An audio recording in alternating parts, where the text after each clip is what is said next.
Bismillahirrahmanirrahim. Assalamualaikum warahmatullahi wabarakatuh.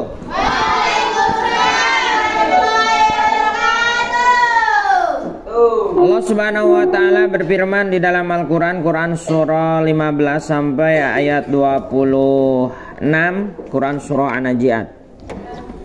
Di mana Allah Subhanahu wa taala berfirman, hal ataka haditsu Musa idna nadahu rabbu bil wadil muqaddasi tuwa idhab ila fir'auna innahu tagha faqul halaka ila an tazakka wa ahdiyaka ila rabbika fatakhsha farahu al-ayatal kubra fakadzdzaba wa 'asa thumma adbara yas'a fahasyara fanada faqala ana rabbukumul a'la فأخذه الله نكال الآخرة والأولى إن في ذلك لعبرة لمن يخشى.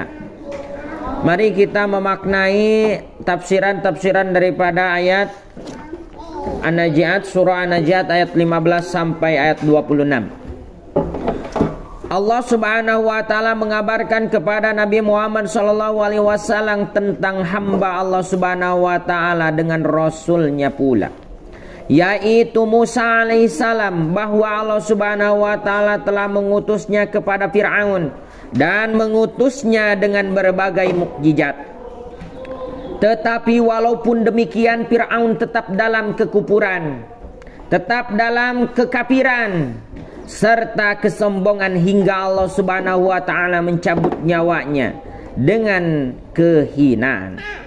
Begitu akibat yang akan dialami oleh orang yang menentang Allah Subhanahu wa taala dan mendustai apa yang dibawa beliau, apa yang dibawa oleh Nabi Musa alaihissalam. Fir'aun menolak. Oleh karena itu Allah Subhanahu wa taala berfirman pada akhir kisah ini, sesungguhnya pada demikian itu terdapat pelajaran bagi orang-orang yang takut kepada Allah Subhanahu wa taala. Hal ataka haditsu Musa, sudahkah sampai kepadamu ya Muhammad kisah tentang Musa? Hei umat Nabi Muhammad, sudah sampaikah sejarah tentang Musa kepadamu? Apakah engkau telah mendengar cerita tentang Musa? Idnadahu rabbuhu, tatkala Tuhannya memanggilnya. Maksudnya berbicara dengannya dan memanggilnya bil wadil muqaddas, di lembah yang suci. Maksudnya yaitu disucikan dengan Tuwa, ialah lembah Tuwa. Tuwa adalah nama sebuah lembah menurut pendapat yang benar, sebagaimana disebutkan dalam tafsir surah Thaha. Allah Subhanahu wa taala berfirman kepada Musa, idhab ila fir'auna innahu tagha, pergilah wahai kamu Musa kepada Fir'aun, sesungguhnya si Fir'aun itu telah melampaui batas. Maksudnya Fir'aun telah melakukan penindasan, penyombongan diri. Fakul halaka ila an tajaka, dan katakanlah kepada Fir'aun, wahai Musa, adakah keinginan bagimu wahai Fir'aun untuk membersihkan diri dari kesesatan ini? Maksud dan arti perkataan tersebut, katakanlah wahai Musa kepada Fir'aun, apakah engkau mau memenuhi jalan yang dapat menyucikan dirimu wahai Fir'aun, agar kamu selamat dan menjadi orang yang takut kepada Allah Subhanahu wa taala. Wa ahdiyaka ila rabbika fatakhsha, dan kamu akan kupimpin ke jalan Tuhanmu agar supaya kamu takut kepadanya. Maksud dan tafsirannya, aku Musa akan menunjukkan penyembahan kepada Tuhanmu agar hati kamu menjadi tunduk, khusus dan taat. karena selama itu hatimu keras, kotor, dan jauh daripada kebaikan dan kebenaran. Farahul ayatal kubra. Lalu Musa memerintahkan kepada Fir'aun. Salah satunya Nabi Musa memperlihatkan mukjizat-mukjizat yang Allah berikan kepada Nabi Musa, diperlihatkan kepada Fir'aun. Dalam melaksanakan dakwah kebenaran ini, Musa memperlihatkan argumentasi ataupun hujah. Wa man litasdiqin bihi tusila bihujatin yurafu indal uqala. Dia berhujah dengan mukjizat yang Allah berikan, yang kuat dan dalil yang sangat jelas bahwa misi yang dibawanya oleh Nabi Musa memang datang dari sisi Allah Subhanahu wa taala. Fakadzaba wa asa, tetapi Fir'aun mendustakan dan mendurhakai. Maksudnya Fir'aun mendustakan kebenaran serta menentang perintah Allah Subhanahu wa taala, yaitu perintah untuk taat. Hal itu membuktikan adanya kekufuran. Artinya tertutup hati Fir'aun. Fi qulubihim maradun fazadahumullahu marada.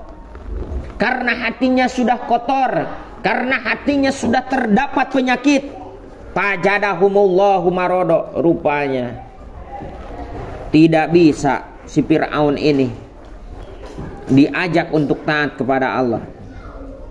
Hati dia sudah kotor, hati Fir'aun sudah rusak, karena dia sudah kufur di dalam hati Fir'aun.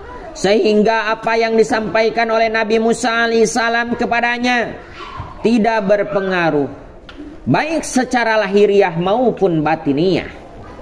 Summa adbara yas'a, kemudian dia berpaling seraya berseru, seraya berusaha menentang Nabi Musa alaihissalam dalam rangka menentang kebenaran itu. Lalu Fir'aun melakukan kebatilan dengan mengumpulkan para tukang sihir, para kahin-kahin untuk melawan mukjizat-mukjizat yang dimiliki oleh Nabi Musa alaihissalam. Fahasara fanada, maka ia mengumpulkan pembesar-pembesarnya. Lalu pembesar-pembesar itu datang. Lalu Fir'aun memanggil seluruh kaumnya. Faqala ana rabbukumul a'la, seraya berkata, akulah Tuhanmu yang paling tinggi. Naudzubillahi min dzalik. Itulah perkataan daripada Fir'aun. Ibnu Abbas dan Mujahid berkata, kalimat ini diucapkan oleh Fir'aun selama 40 tahun menjadi Tuhan, dan selama itu pula ia tidak tahu bahwa mereka memiliki Tuhan selain daripada Fir'aun. 40 tahun Fir'aun mendeklarasikan bahwa dirinya adalah Tuhan. Faqala ana rabbukumul a'la, faqala ana rabbukumul a'la. Si Fir'aun mendeklarasikan menurut tafsir Ibnu Katsir, menurut Ibnu Abbas dan Mujahid berkata bahwa Fir'aun mendeklarasikan menjadi Tuhan selama 40 tahun. Dan umat-umatnya dan para CS-CS-nya Fir'aun tidak tahu bahwa ada lagi Tuhan selain daripada Fir'aun. Fa'akhadahullahu nakalal akhirati wal ula, maka Allah Subhanahu wa taala mengazabnya dengan azab di akhirat dan azab di dunia. Allah Subhanahu wa taala memberikan hukuman kepada Fir'aun dengan hukuman yang sebesar-besarnya sebagai pelajaran bagi orang-orang yang berbuat serupa dengan Fir'aun. Apa kesalahan Fir'aun? Satu kesalahan Fir'aun itu togok. Apa itu togok? Melampaui batas. Melampaui batas ampere. aturan kalian disuruh sama orang tua, nak, kalau berangkat naik Honda dari rumah ke sekolah itu, nak, minimal kecepatan 40. Lalu kau gas sampai 120. Nah, kau itu sudah togo, melampaui batas. Gitu, melampaui batas itu. Tetapi maksud di sini yang melampaui batas itu, Fir'aun melampaui batas karena tidak mau bertauhid, tidak mau melaksanakan apa yang diajak oleh Nabi Musa alaihissalam.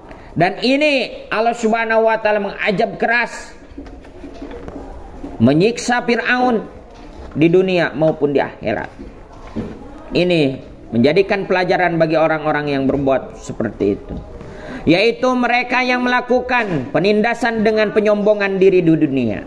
Jadi orang yang sombong itu salah satunya adalah anak cucu Fir'aun. Makanya jangan sombong, jangan menyombongkan diri di dunia. Karena kita tidak punya apa-apa, itu semua titipan, itu milik Allah. Sombong itu adalah perilaku Fir'aun. Kalau kita sombong, kita pernah sombong kepada orang, berarti kita termasuk anak cucu Fir'aun. Oh, kan ngaku. Yaumal qiyamati bi'salir ribdul marfud. Yaumal qiyamah bi'sar ribdul marfud. Laknat itu seburuk-buruk pemberian yang diberikan oleh Allah kepada Fir'aun. Wa ja'alnahum a'immatan yad'una ilan nar yaumal qiyamati la yusarun. Wa ja'alnahum a'immatan yad'una ilan nar yaumal qiyamati la yusarun. Dan kami jadikan mereka pemimpin-pemimpin yang menyerukan manusia ke neraka, dan pada hari kiamat mereka tak akan ditolong. Quran surah Al-Qasas ayat 41. Nakalal akhirati wal ula adalah siksaan atau adab di dunia dan di akhirat yang benar. Ada juga yang mengatakan artinya dua ucapan Fir'aun dan maksiatnya. Namun yang benar adalah pendapat yang pertama. Inna fi dzalika la'ibaratan liman yakhsha. Sesungguhnya yang demikian itu terdapat pelajaran bagi orang yang takut kepada Tuhannya, atau bagi orang-orang yang mau mendengarkan nasihat, atau orang-orang yang mau mendengarkan pendapat yang baik, atau orang-orang yang mau mendengarkan ayat-ayat kami dan selalu ingin menghindar daripada kejahatan ataupun keburukan. Maka kita semua yang menjadi anak-anak generasi penerus di masa yang akan datang harus siap dan sanggup, tahan tak tahan, berat tak berat. Kita harus siap melaksanakan perintah Allah dengan kemampuan kita masing-masing. Mudah-mudahan Allah subhanahu wa ta'ala senantiasa memberikan kemampuan kepada kita. Amin ya Allah ya Rabbal Adanallahu alaikum ajmain. Assalamualaikum warahmatullahi wabarakatuh.